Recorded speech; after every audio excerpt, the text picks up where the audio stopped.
Can't you see that I will give you the rest of me? The rest of me. The rest of me. I will give you my all.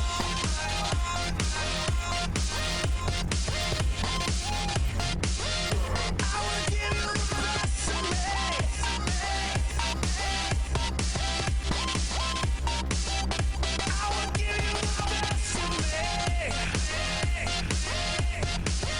Gentlemen, maybe gentle ladies as usual, welcome back. Today is hot, and we have to make it cooler. Character which actually got a little bit forgotten. So, let's get into it. A little disclaimer. Even if you will delete everything you are looking at, this build will not break a speed limits. However, creator of this video likes the Descendant and just simply having fun. What's good? 100% crit chance on both weapon, skill and AoE plus ricochet. You will see lots of damage numbers. Not so good? Movement speed. However, if you will follow everything in this guide, it will be okay. Of course, you will have to put more effort than playing Bunny, but still, it's much more engaging. Only ugly thing about this is sometimes mana cubes disappear from the ground, but it's a global game issue. Modules time. This time we start with the grappling hook. I chose the long distance one because it will help you move around faster. The red module, obviously it's cryogenic cluster shot, it modifies the first skill to have AoE each time you hit the enemy. It has 3 charges, however, it also triggers from the weapon ricochet, so you will see lots of AoE explosions. For the other modules, the main priority is to reduce your cooldown. However, keep in mind that the first skill have a 2-second cast time, it will also count as a cooldown and you cannot recast that skill before it will finish. So you don't need that much skill cooldown, so I went with the Nimble Fingers and MP conversion. It will be just enough to have 1 second cooldown after the cast of the previous one will finish. Next, damage. Normally I would go for the shot focus for the weapon damage, however buffing the damage of the first skill proves to be much more juicy, so I went with the focus on chill. Obviously damage, but also a little bit cooldown reduction, but not focus on singular, because for the skills which have low of it, it's actually really good. It reduces a little bit of MP, not that important, but it gives huge damage bonus. Skill Insight to reach 100% crit rate, skill concentration frontlines for the crit damage. However, I will not go with emergency measures because I already have critical hit at 100% and critical hit damage 27% is less worthy than the next thing. The next thing. Strong mentality and maximize efficiency. Skill cost minus 15%, skill cost minus 15%. Good enough for usual gameplay. However, if you will find yourself out of mana, replace maximize efficiency with maximize conservation. You will sacrifice a little bit of damage, but skill cost reduction will be super low. However, I recommend starting with reactor cost reduction first, to not sacrifice damage. As alternative, you can have MP collector, but I think it's less efficient. For the final module, I went with the decimator. Skill power modifier, as I mentioned before, is really important, plus it gives a huge boost to your burst damage. So burst damage is basically the thing which explodes when you shoot the mob. As you might have noticed, I don't have any range. For the skill to trigger AoE explosion, you don't need range in this case, because the weapon will be triggering it for you.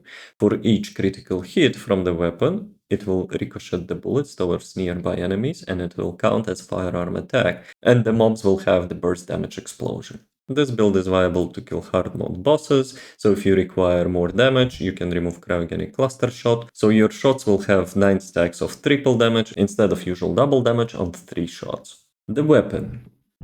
I went with the Albion Cavalry gun, probably easy to guess. Unique ability of this gun is to increase your movement speed by 500 when you pull the trigger. As for the modules, the usual stuff, rifling reinforcement action reaction. The weapon has chill attack as additional source of damage, which we will be increasing as a priority. For that, we choose chill enhancement and chill priority. Better insight, better concentration and concentration priority for critical hit damage. So in total, with the third skill of Hailey, it brings us to 72% crit chance and almost 6 times multiplier of the crit damage. That will be 100%. As I mentioned with unique ability, you get 30% as additional critical hit chance when you shoot the target after the first shot. I'm not going with the fire rate increase, we have lots of damage anyway, and the main goal is to spend as long as possible to shoot the gun and have the movement speed. Instead, we're increasing our mag size by 50%. We're having 221 bullets for all your movement speed needs. Also reduce the initial fire rate by a sharp precision shot, not to mention it will provide lots of damage and recoil reduction as a quality of life. And the final one, brisk walk. Sure, we could have a little bit more damage, however having movement speed is the staple of this build. For the weapon cores, chill attack where possible. In total we can achieve around 540% chill attack increase, firearm critical hit damage because we already have max crit rate, and the rounds per mag 150%. Sprint cores will not work sadly, because sprint movement speed is not the same as the firing speed. And the default firing speed is 220. That's the thing which we will be increasing. Reactor. We go with the Frozen Singularity Reactor, which will match machine gun weapon mounting. However, for the stats you will go with the skill critical hit damage and singular power boost ratio. However, as I mentioned before, you can replace singular boost ratio with the skill cost reduction. If it will be still not enough, you replace the module and reduce your skill damage a little bit. For the components, I went with the sprinting set as I did with Luna. Yes, that movement speed works with the firing speed, and the stats are also the same. So the first one is having HP, second one is having MP, really important. Both of them having MP recovery in combat, out of combat. It will help you a lot. The third one is having defense shield recovery in combat, and the last one is having shield and shield recovery. For all of the cores, you go with the max HP and the defense. In total you will have around 6000 HP and almost 40,000 defense, which is more than 50% damage reduction. Plus grappling hook cooldown helps us a tiny bit to move around. Arcade tuning.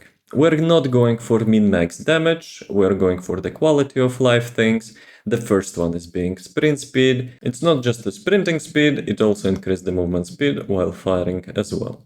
The second one is being reload time. The third one is being accuracy. It will help a lot, though we don't really need to shoot weak points that much. And everything else is damage increase. We go with affinity bonus instead of colossi. However, if you're doing bosses, you can go right side. This one gives you damage against one of the legions, because they're vulnerable to crush damage type. However, if boss is vulnerable to crush damage, I probably still would go with affinity damage increase, because we are mostly dealing elemental damage. We pick up this damage, we go with the critical hit damage. We're not going with critical hit chance because we already have 100. For the mutated cell we pick up defense reduction and the resistance reduction. Helps both with weapon and the skill damage. If you need more HP, you can remove those 2 points and assign them here. Inversion. As usual, we go with movement speed, chill focus rounds because our main damage is chill, and ammo system for the quicker reload time. However, I'm not feeling it that much, plus we will be using reload cancel, and if you need more HP, you can pick up biodensity augmentation instead. So how it plays? The main thing is to apply debuff on enemies, which will have a double damage from your weapon for first 3 bullets. It also applies this debuff for 9 targets at the same time, but you don't need to shoot all of them, because your weapon have a ricochet.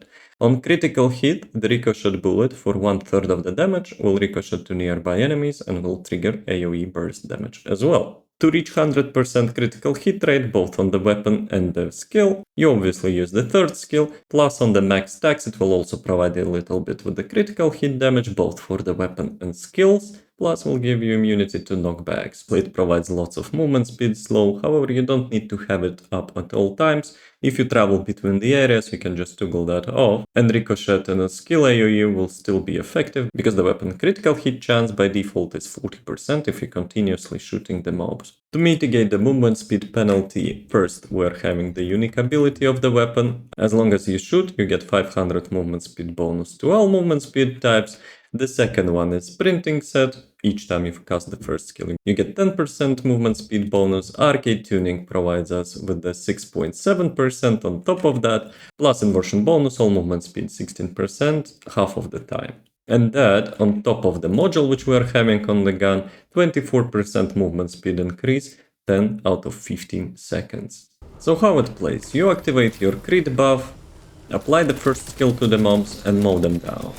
So the thing is, you have to keep the third buff up at all times, if not, Volgas will be laughing at you. Like ha ha ha. As long as you shoot, you get a nice movement speed bonus, you run around, collect the mana cubes and mow them down.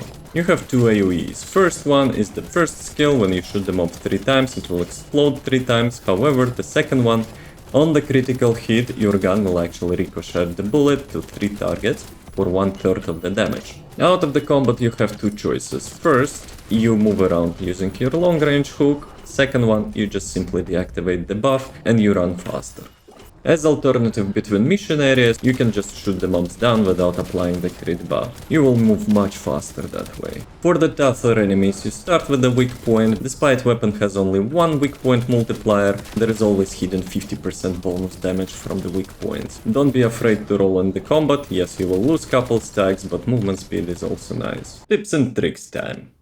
I have two of them. First one is reload cancelling. Despite we have lots of bullets, sometimes we still need to reload. And even if we have two reload speed increases, it's always useful to have less time for the reload. So, when you're reloading, you wait for the bar to reach the half and just roll. It's called reload cancel. The second one, I bind my mouse button to the first skill. Right click specifically. So in the combat, I'm holding the left click to shoot and have good movement speed, and I'm just spamming right click to apply the first buff into the enemies. Much easier. So yeah, this is it. Obviously not the clear time and movement speed of the body, however, I find it more engaging, and considering it previously was my main, I'm quite happy with the result. Decent clear time, good rotation, lots of damage. As usual, if there will be minor updates, check the pinned comment. Have fun, and as always, thanks for watching. Peace. Oh well.